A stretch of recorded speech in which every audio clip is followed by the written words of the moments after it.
Coming up on this edition of Capture, we preview the PacWest Basketball Tournament, break down the SGA election results, and catch up on other campus news.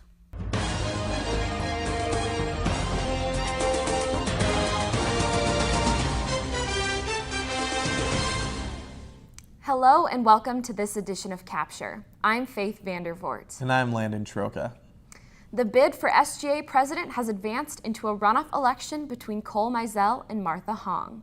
The pair topped the field of 4 candidates in a close race that ended with a less than 3% difference in votes between all 4. Jordan Ivey and Austin Swift claimed the outright wins for vice president and controller, making up the rest of the executive cabinet. The polls for the runoff election closed at midnight tonight. Presidential candidates vied for the favor of 11 states on Super Tuesday, the biggest event of the primary process. Donald Trump was the clear winner of the night in the Republican camp after claiming 7 states. Ted Cruz ended up with 3 wins in Texas, Alaska, and Oklahoma, and Florida Senator Marco Rubio found victory in Minnesota. While Sanders secured Vermont, Colorado, Minnesota, and Oklahoma, the minority vote gave Hillary Clinton the edge in the remaining 7 states. Chris Christie was by Trump's side during his victory speech at the end of the night after endorsing his former rival last week. The New Jersey governor said, "There is no better fighter than Donald Trump." Clinton is currently leading the Democratic primary with 1,034 delegates to Bernie Sanders' 408.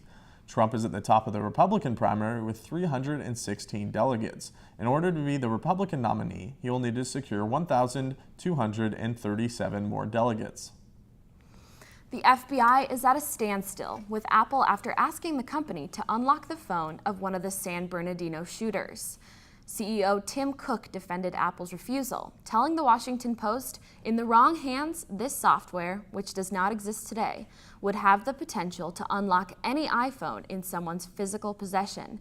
FBI Director James Comey told the Post if they believe Apple were to win the case, a new precedent could be set and could, quote, challenge law enforcement efforts that depend on officers obtaining warrants to access personal conversations or materials. The FBI and Apple will face off in court on March 22nd. Here is what APU professor and pre-law advisor Doug Hume had to say.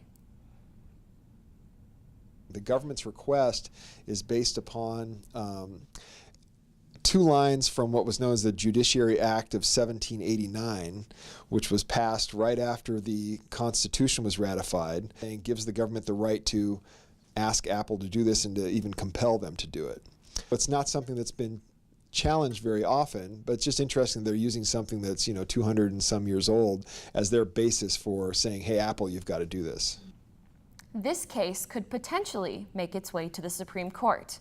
We will keep you updated as the story develops. The Azusa Police Department told Capture that they are currently working investigative leads concerning the 2 recent timely warning reports of suspicious persons on and near campus. Both incidents involve female students who were walking alone when they were approached by a Hispanic male suspect driving a white 4-door sedan. University Resource Officer Mike Byers said that the biggest safety hazard for students when walking alone is when they are looking down at their cell phones. He emphasized paying attention to your surroundings, especially who is walking in front of and behind you. There's a new stop on your trip between East and West Campus. Azusa Public Works installed new stop signs on Foothill Boulevard at Palm Avenue in an effort to ease traffic coming out of Rosedale. The crosswalk will be manned by a crossing guard during business hours to keep the flow of students and other pedestrians moving. I joined students, faculty, and community members in UTCC on Thursday for a special presentation on the case of Michael Brown by criminologist Hillary Potter.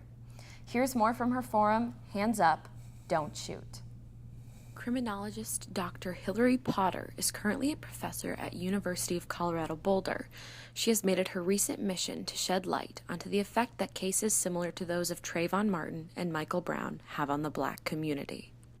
And it's much bigger than what that ruling is. It's what it means to the community, why the community initially demonstrated about the killing. Potter made multiple trips to Ferguson, Missouri throughout the Darren Wilson trial in 2014 to conduct a series of interviews with Ferguson community members. With the initial intent to uncover the effect that police brutality had on Black women, Potter came away from Ferguson with so much more. I was right there with them after they broke the windows for one of the restaurants that night of the announcement of the non-indictment. Right there, we were all Blacks. It was me and mostly other women. While most students in attendance deeply appreciated Potter's firsthand experience of the Ferguson protests, others were hoping for a bit more. I was hoping more for actual like talking about the case itself and the autopsy and whatnot, but it was more about, the protests and Black Lives Matter. So it wasn't what I was expecting, but it was still good to get someone else's opinion and perspective. To see more of Dr. Potter's research in criminology, you can visit her website at hillarypotter.com. APU is hosting its first Disability Awareness Week. 9 campus offices came together to educate students about physical and learning disabilities. This week featured luncheons, panels, a student leadership chapel, and an art exhibit in Marshburn Library. Special guests included theologians, alumni, and artists who gave their own take on how Christians can better understand diversity and disabilities.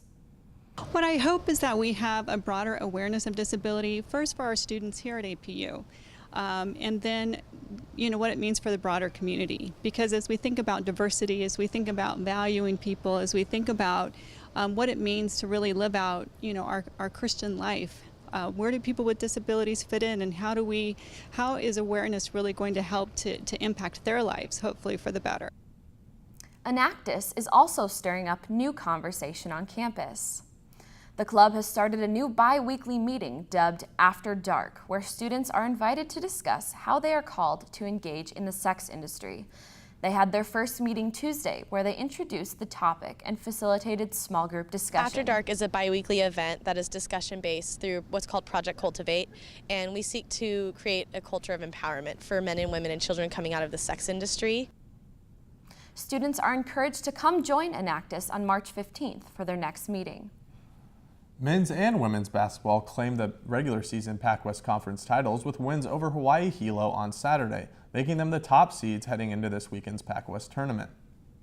The tournament, hosted at Concordia in Irvine, runs today through Saturday, with 6 teams vying for the automatic NCAA berth promised to the winner of the tournament. Both teams earned a first-round bye and will play tomorrow afternoon. The men and women already have a good shot at the NCAA West Regional Tournament, with the women ranked 2nd and the men 5th in the most recent regional poll. The field of 8 will be announced Sunday. APU will be represented in the pool and on the track at the NCAA Division II Nationals over spring break. Abigail White will swim in the 400 individual medley and 200-meter backstroke beginning Wednesday. Diver Kiana Maurer and Rachel Johns will join her at the Swim and Dive Championships.